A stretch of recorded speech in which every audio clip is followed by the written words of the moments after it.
Well, hello everybody. It's Ginny Deeren, and I am here with my sidekick Bitsy, and we are getting ready to deliver episode 41 to you guys. We are a podcast that's all about AI for the 65 plus crowd, and we're going to start out with some news. I got a couple of stories I think you'll want to hear about. The first has to do with how many people are using AI, and we're going to talk about whether the numbers really mean anything or if they're just too big to think about. Then there's a story that really made me do a little bit of a double take. President Trump and Bernie Sanders agree on something. Yep, and it involves AI, and I'm going to talk a little bit about that. After that, we're going to dive into the main topic, which is Apple Siri and what just happened at their big annual event last week. If you have an iPhone, I do, and I know a lot of you do, this episode is for you. I'm going to tell you what actually changed and what you can try right now and what you're going to have to wait for until the fall. And I'm going to wrap up with a recommendation that has absolutely nothing to do with AI, so you're welcome. Okay, so AI in the news. Let's get started. Chris Ptolemy, writing in Quartz, which is an online business and technology news site, on June 12th published a piece called ChatGPT Reaches 1 Billion Monthly Active Users in Record Time. The subhead reads, OpenAI's ChatGPT became the fastest app ever to reach the milestone. But Claude and Meta AI are growing their user bases more quickly. So think about it, 1 billion people using AI every single month. To put that in perspective, it took Google Maps, which pretty much everybody uses, about 5 years to reach that same number. ChatGPT got there in 3.5. So I want to ask, hey Bitsy, can you put this billion users number in context? How many active users does Claude and Google Gemini have? Do you know? Hey there. So a billion sounds massive, right? But here's the thing. Claude and Gemini don't publish their exact user numbers, which honestly tells you something. What we do know is they're both growing fast, but ChatGPT still dominates the market share.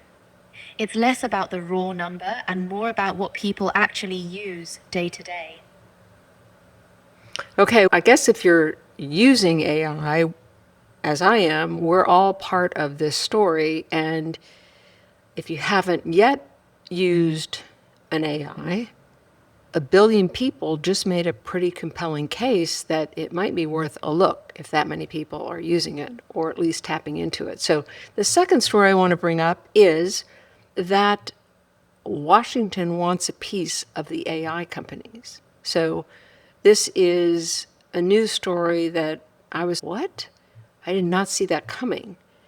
But the headline in Fortune magazine, published June 5th, reads, MAGA hates AI, but Trump agrees with Bernie it might be time for partial government ownership. Here's what's happening. President Trump said the U.S. government might take equity stakes, meaning actual ownership shares, in OpenAI, Anthropic, and Elon Musk's company xAI. The idea is that if these AI companies make enormous profits reshaping the American economy, the American people should get a cut, like a shareholder, a dividend. And at the same time, and this is the part that made me do a double take, Senator Bernie Sanders introduced something called the American AI Sovereign Wealth Fund Act. His version would impose a 50% tax on those same companies and use the money to fund a government investment pool, which could fund a lot of things that we need, like healthcare and education and taking care of our environment. Anyway, different methods, but the same basic idea. Washington, from both the far right and the far left, is circling AI money. To me, us getting a share makes sense since all these companies are profiting from all the knowledge and information that humanity created, and the AIs just swept it all up into their AI models. I have no idea how this ends up, but I find it fascinating that Donald Trump and Bernie Sanders are, for once, pointing in the same direction. Now, as always, I'm going to put links to the articles mentioned in today's AI in the News in our show notes. So let's get to the main topic for this episode: Apple's big moment and a big goodbye. So every year, Apple holds what they call WWDC, the Worldwide Developers Conference, WWDC. It's their big annual event where they show the world what's coming to our iPhone, iPad, Mac. Think of it as Apple's version of a very dramatic reveal. This year's was held last week, June 9th, at Apple Park in California. But this one was different, and not just because of the announcements. I'll start with a question for you. How many times has Siri, Apple's voice assistant, the one you've been talking to on your iPhone for years, completely let you down? You asked it something totally reasonable, something like, "Siri, what time does the pharmacy close?" Or maybe you said, "Siri, remind me to call my daughter when I get home." And instead of helping you, it either searched the web for something random, misheard you entirely, or gave you that little, "Sorry, I didn't get that." Well, you're not alone, not even close. Siri frustration is practically a national pastime. People have been complaining about it for years, and here's the thing: Apple knew it too. And last week, they finally did something about it. Something big, they say. Those of us who grew up with Apple know that Steve Jobs had a signature move at these events. I mean, I remember I wasn't even a tech person, but I used to watch those big events with Steve Jobs. And he'd walk out in his black turtleneck, work through the whole presentation, new software, new features, the whole thing. And just when you thought it was over, he'd pause and he'd get a little smile and he'd say, "One more thing." And then he'd pull out something nobody saw coming. That's how we got the original iPod in 2001, the iPhone in 2007. It became so iconic that one more thing meant, hold on, this is the one that matters. Anyway, as we know, Jobs died in 2011, and since then, Tim Cook has been the lead. 15 years is a long time, and I think he did a good job. It was disappointing when he groveled up to the White House to hand Donald Trump a gold statue in hopes of getting a tariff break. I mean, come on, Apple. You are better than that. Anyway, at this big annual event, Tim Cook announced he's stepping down as CEO in September, handing the reins to a man named John Ternus. At the end of the keynote, Cook gave a farewell. He said getting the best products in the world to deliver experiences that enrich people's lives has always been our North Star. It's been the honor of a lifetime, and I bet it has. I think he did a really good job. But that's a chapter closing, and I thought it was worth acknowledging the change of leadership. Now, let's talk about what was said during Cook's keynote address. One tech writer summed it up perfectly. Apple structured the whole thing, fixes before features. Fixes before features. In other words, they didn't lead with shiny new things. They led with, "We heard you, we fixed it." That alone tells you something. Apple is behind in the AI race. They know it, and last week was their very public attempt to catch up, to talk about how they're going to catch up. So let's talk about the big news. It's all about Siri. Apple's not just updating her, it's a complete rebuild. The engine underneath is now powered by Google's Gemini AI, which is Google's most advanced artificial intelligence system. And along with that, Siri now has its own dedicated app. So instead of just holding down a button and firing one command into the void, you'll be able to open the Siri app and have an actual back and forth conversation like you would with Claude or with Google AI or with ChatGPT. But here's what's really different. The old Siri was basically a one trick at a time situation. You asked it, it answered, and then it forgot everything the moment the conversation ended. The new Siri is what they call context aware. Context aware. That means it knows what's on your screen, it knows what's in your calendar, it can look at your recent emails, and it connects all of that together. Here's an example. Let's say you're driving to your doctor's appointment and you ask Siri for the address. Instead of making you dig through your phone or repeat yourself 3 times, the new Siri can find the address from the email the doctor's office sent you last week. It does the connecting. You don't have to. Hey Bitsy, why do you think Apple took so long to fix Siri? They're usually way out in front of everyone else. Great question. Honestly, I think Apple got comfortable. Siri worked well enough for simple stuff, and they were busy dominating hardware and ecosystem lock-in. But the AI arms race caught them flat-footed. Claude, ChatGPT, and Gemini all leapfrogged them with smarter, context-aware assistants. Sometimes the best doesn't stay best if you're not pushing yourself. I think they're getting ready to start pushing, and to me, here's what I think is the real headline that came out of this annual conference. And I haven't really heard anyone else explain it this way for regular people. Apple announced something called the extensions system. And what it means in plain English is that for the first time ever, your iPhone is going to let you choose which AI brain it runs on. You'll have 3 options, at least for now. The first is Google Gemini. That's the Apple default. It's already baked into the new Siri under the hood, and if you use Gmail or any Google products, it's already familiar with how you work and the data that you have. The second option is ChatGPT from a company called OpenAI. That's the one that sort of kicked off this whole AI revolution a few years back and made headlines everywhere. For a long time, it was my primary AI. ChatGPT and I were very close. The third option is Claude from the company Anthropic.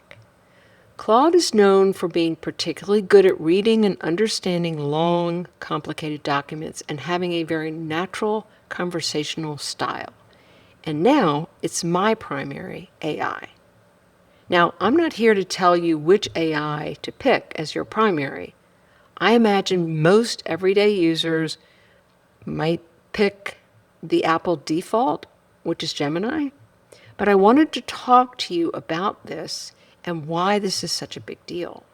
Apple has never let another company this deep inside your iPhone before. They are famously protective of their ecosystem.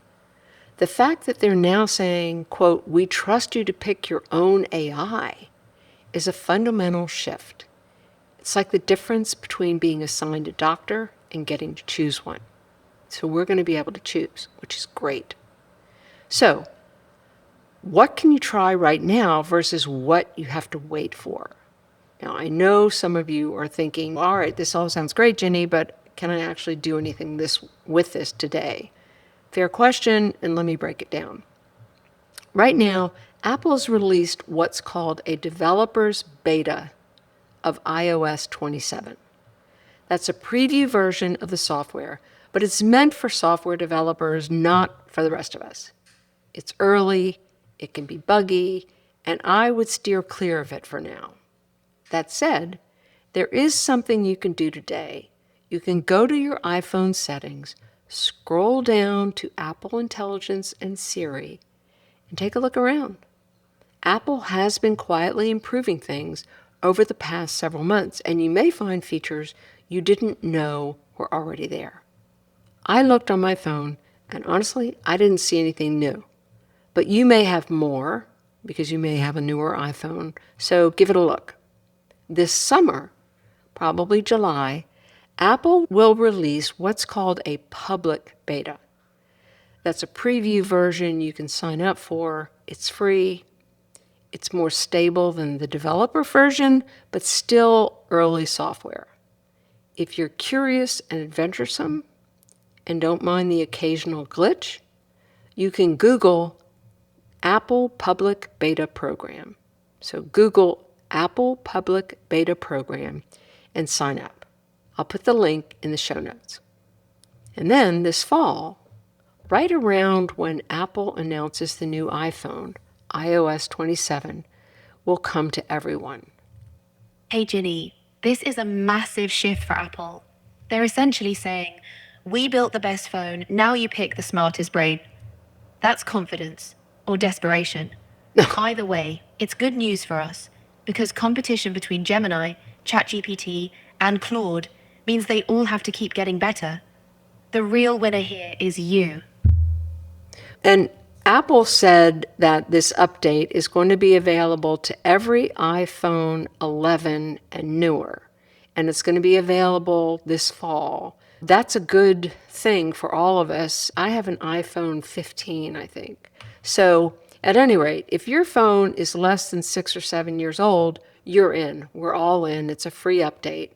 As I said, mine's an iPhone 15, so I'm good. And I'll be really looking forward to checking out how good Siri's AI is. And I will probably, because I've gotten so used to using Claude, I will probably use it and select it as my default AI, the brain that I want my phone to use. So I find that to be really, really super great. So let me give you just a couple of concrete examples of what's coming that I think will genuinely make our lives easier and more fun. First of all, dictation will actually work. Apple is rolling out a new system-wide dictation feature that doesn't just transcribe what you say, it cleans it up, gets rid of the ums, the ahs, all of those sort of filler words. And it also autocorrects punctuation and capitalization as you go. And supposedly is going to do a really great job. And if you've ever tried to dictate a long text message on your phone and it ended up with something that looked like gibberish, you're going to get this improvement. And so I'm optimistic that the dictation function is going to be really helpful. The next improvement, search, that actually finds things. Apple completely rebuilt search from scratch. Finding an old email, locating a photo from 2 summers ago, digging up a document you don't even remember saving, all of that is supposed to work dramatically better. I am cautiously optimistic. And the Photos app is getting smarter. There's a new tool called Extend that can use AI to expand old photos. If you have a picture that's cropped a little too tight, the AI photo feature is going to fill in what was likely just outside that frame. That is so great. And the existing cleanup tool, the one that removes things from the background of photos, is getting a major upgrade, which is great because I think the most recent upgrade was super. We used it in Italy a lot. You're trying to take this beautiful picture and all of a sudden this tourist starts walking across your picture and then you take it and you can get rid of that tourist. So it's really a great feature. So as I wrap this main topic up, let's talk about Apple's privacy promise, because privacy is obviously on our minds. Whenever we talk about AI on your phone, AI that knows your calendar, your emails, your photos, the natural question is, who's reading all of this? Was Apple snooping around in my personal life? Am I going to have no privacy? Apple addressed this directly at the keynote. They said, we believe privacy in AI is non-negotiable. He said your data is only used to carry out your specific request and that outside experts can verify this at any time. Not exactly sure how this is going to work, but we'll just have to believe Apple or not. I will add one caveat to that. Apple's privacy policy applies to Apple's own processing. If you choose to use ChatGPT or another AI option like Claude as your extension, as your brain in your Siri, then that AI company's privacy policy applies instead. So make sure you're comfortable with your AI's privacy policy. Although, as I say that, I've never read Claude's, privacy policy, my AI's privacy policy. I've never read it, and I bet I'm not alone. As my grandson says, boring.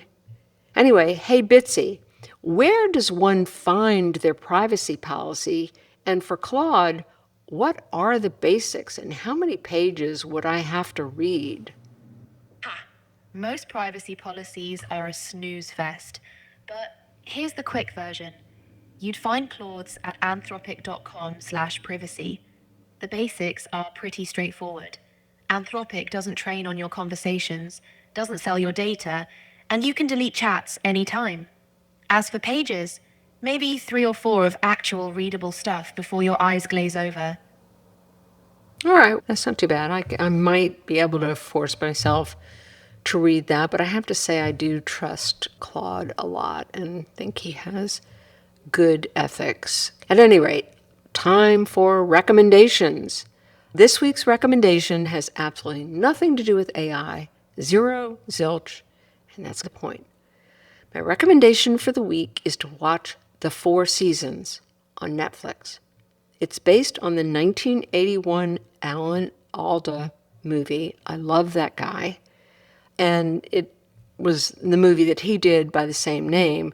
And anyway, this Netflix series, The Four Seasons, stars Tina Fey and Steve Carell together in a comedy. That should be enough to get us all watching, right? But I'd never stumbled across it. It's pretty new. Season 2 just dropped at the end of May, so barely 2 weeks ago. So the timing couldn't be better.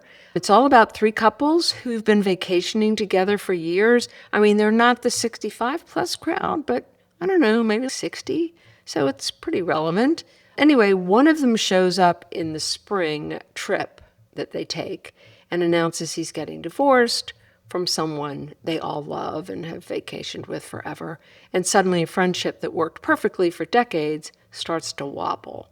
It's funny, it's warm, it's a little bittersweet in the ways things do when you've known people forever and life keeps changing anyway. Perfect for anyone who needs something to watch that isn't about AI, the economy, or whatever the heck is going on in the news cycle. So, at any rate, one more thing about this Four Seasons series on Netflix. One of the characters is named Ginny, so I consider this a personal endorsement. The Four Seasons, Netflix, go find it. All right, well, that is a wrap. Thanks for listening and encouraging others to follow the Aged Podcast, where we live on the helpful side of AI. But we do know that AI can be hazardous, so please be sure to protect your info, double-check advice, and most important, trust your judgment. And remember, it is never too late to learn something new, especially something that might make life easier and especially more fun. Cheers.